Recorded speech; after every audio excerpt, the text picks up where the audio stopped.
Ayat yang ditambahkan sampai 12 ayat. 12. Itu ngarang semua. Ayat yang ditambahkan sampai 12 ayat.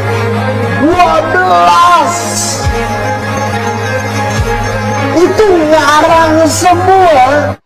Nah, kira-kira menurut saudara apa kira-kira yang ada di dalam hati mereka? Atau mereka ini pindah agama karena sakit hati sebelumnya?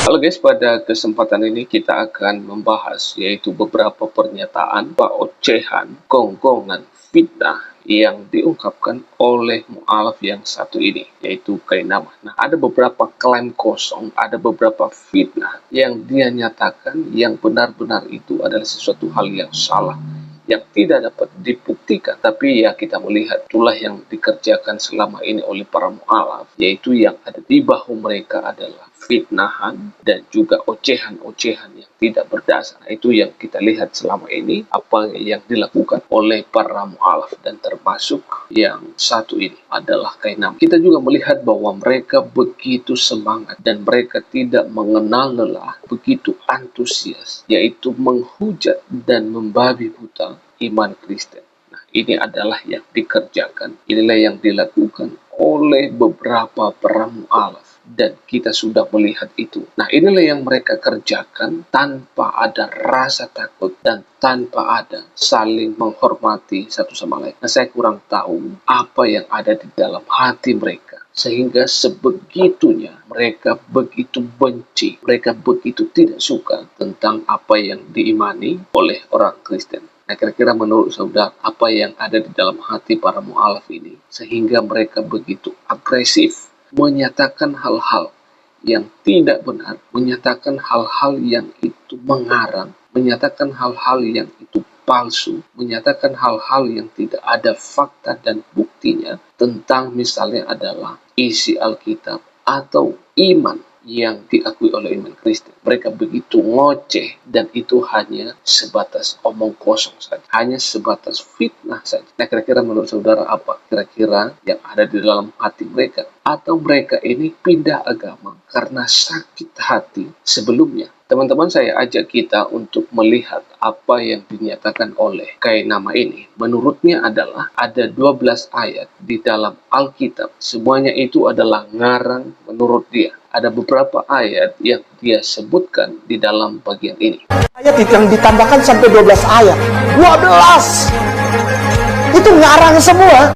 Jadi menurut dia adalah ada 12 ayat di dalam Alkitab itu. Dan itu adalah ngarang semua. Dan tentu itu adalah menurut dia adalah palsu. Nah, kita coba buktikan apa saja ayat-ayat yang demikian yang dia sebutkan itu. Itu adalah ngarang semua dan tidak ada di dalam Alkitab. Tentunya kalau kita mengecek apakah ayat-ayat itu ada, tentu kita kembali kepada bahasa aslinya. Gak ada di aslinya, ngarang 12 ayat. Kagak tahu nongol dari mana. Lalu Yesus membaptis, tidak ada. Nah, dia mengatakan bahwa Yesus membaptis itu tidak ada. Lah, memang betul. Itu memang benar-benar tidak ada di dalam Alkitab. Yaitu di mana Yesus mempraktekkan atau membaptis orang di dalam Alkitab. Nah, itu tidak ada. Terkecuali yang kita lihat dan yang terkenal adalah yaitu Yohanes Pembaptis, yaitu membaptis Yesus. Nah, itu ada di dalam Alkitab. Tetapi Yesus tidak pernah mempraktekkan atau melakukan baptisan kepada orang. Nah, itu kan siapa yang ngaco di sini? Nah, itu sesuatu hal alibi yang mencari-cari masalah dan menyalahkan isi Alkitab. Nah, itu yang pertama. Lalu Yesus mengampuni itu yang katanya pelacur. Tidak ada cerita itu. Nah, dia mengatakan bahwa Yesus mengampuni seorang perempuan yang ketahuan berzina atau pelacur. Itu tidak ada, dia katakan. Nah, saya coba mau bacakan bagi kita. Yang berbunyi demikian adalah di dalam Yohanes pasal 8 ayat 11. Jawabnya, tidak ada Tuhan. Lalu kata Yesus, aku pun tidak menghukum engkau. Pergilah dan jangan berbuat dosa lagi mulai dari sekarang. Nah, ini adalah teksnya dan sekaligus ini adalah bahasa aslinya. Nah, saya coba baca bagi kita. Dia mengatakan di dalam bahasa aslinya, bahasa Yunani adalah epo odip kurios des epo eisos ego ode katareno, seh, poriomahe, maikete, hamartano, apo, nun. Ini ayat yang membuktikan bahwa ayat itu ada. Nah, yang ngimbul di sini adalah yang berkata dusta siapa? Nah, tentu seorang mu'alaf ini. Nah, itu yang kedua. Jom kita lanjut, guys. Lalu makan babi boleh, semua makanan halal. Tidak ada ayat itu. Nah, kita coba memperhatikan ayat yang demikian ya. Yesus menyatakan bahwa tidak ada ciptaan yang haram kecuali dari mulut yang kotor. Nah, seperti mulut seorang mu'alaf ini yang begitu kotor, menyatakan hal-hal yang dusta, yang tidak terbukti. Nah, misalnya kita baca di dalam Matius pasal 5, ayat yang ke-11.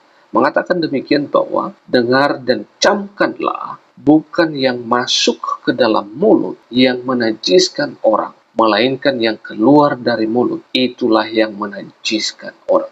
Nah, perhatikan kalimat ini, bahwa bukan yang masuk ke dalam mulut yang menajiskan orang. Nah, apa yang masuk ke dalam mulut ini? Nah, minuman misalnya air putih, atau misalnya jus-jus, atau apa jenis minuman. Nah, itu tidak ada yang haram. Nah, misalnya apa yang tidak ada haram misalnya di sini? Bukan yang masuk ke dalam mulut yang menajiskan orang. Misalnya apa? Makanan-makanan. Nah, karena makanan itu adalah masuk ke dalam mulut, dan kata Tuhan Yesus itu tidak menajiskan orang. Tetapi apa yang membuat orang itu menjadi najis? Nah, kita melihat di kalimat selanjutnya. Di pasal yang kelima ayat 11 ini mengatakan bahwa melainkan yang keluar dari mulut, itulah yang menajiskan.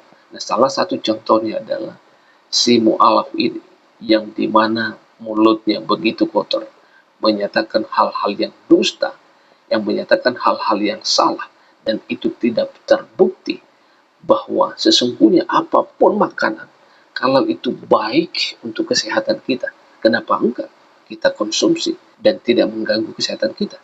Itu boleh-boleh saja, dan itu sah, dan itu tidak menajiskan. Tapi yang menajiskan adalah makian, kata-kata kotor, fitnah, kata-kata bohong yang diucapkan, seperti yang dinyatakan oleh mu'alaf ini. Nah, itu yang ketiga yang dinyatakan di dalam bagian ini. Nah, kita coba lanjut, guys.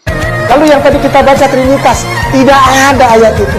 Maka itu orang Islam karena saya. Dia mengatakan bahwa istilah atau Tritunggal itu tidak ada di dalam Alkitab. Nah, coba perhatikan ayat ini, guys. Yang mengatakan di dalam 1 Yohanes pasal 5, ayat yang ke-7 mengatakan demikian. Sebab ada 3 yang memberi kesaksian di dalam sorga. Nah, perhatikan di situ, Bapa, itu yang pertama. Yang kedua adalah firman atau Yesus Kristus dan Roh Kudus. Jadi ada 3 yang memberi kesaksian di dalam sorga, adalah ada Bapa, ada firman, yaitu Yesus Kristus, dan Roh Kudus, dan ketiganya adalah satu. Di dalam 1 Yohanes pasal 5 ayat yang ke-7. Nah, kita misalnya bisa melihat juga di dalam Yesaya pasal 6 ayat yang ketiga yang berbunyi demikian, dan mereka berseru seorang kepada yang lain katanya, Kudus, itu yang pertama. Kata kedua, Kudus. Dan kata ketiga adalah, Kuduslah Tuhan semesta alam. Seluruh bumi penuh kemuliaan. Nah, ayat ini adalah menunjukkan yaitu ketritunggalan Allah. Dan ada begitu banyak lagi ayat-ayat yang lain yang menyatakan tentang ketritunggalan Allah. Ini adalah klaim-klaim kosong yang dinyatakan oleh para mu'alaf, dan itu adalah salah total jika kita merujuk pada fakta, bukti Alkitab atau teks Alkitab yang mengatakan bahwa itu benar-benar ada. Nah, teman-teman semua, ini adalah yang dinyatakan oleh para mu'alaf, yang terus mereka bergelut menyatakan hal-hal yang bodoh, menyatakan hal-hal yang tidak sesuai dengan iman Kristen. Saya tidak tahu apa yang menjadi motivasi utama mereka, sehingga mereka terus melakukan hal demikian. Nah, untuk teman-teman semua, kira-kira apa yang menjadi tanggapan saudara ketika melihat video daripada mu'alaf ini yang begitu ngoceh menyatakan hal-hal yang tidak benar tentang iman Kristen. Oke teman-teman, demikian saja video ini. Doa saya yang terbaik untuk mu'alaf ini, kiranya Tuhan terus menolong, memberkati dia di di dalam pelayanannya, di dalam keluarganya, dan semua harapan-harapannya, biarlah Tuhan yang menolong memberkati dia. Oke, Allah Tritunggal akan terus memimpin dan menolong kita semuanya. Shalom.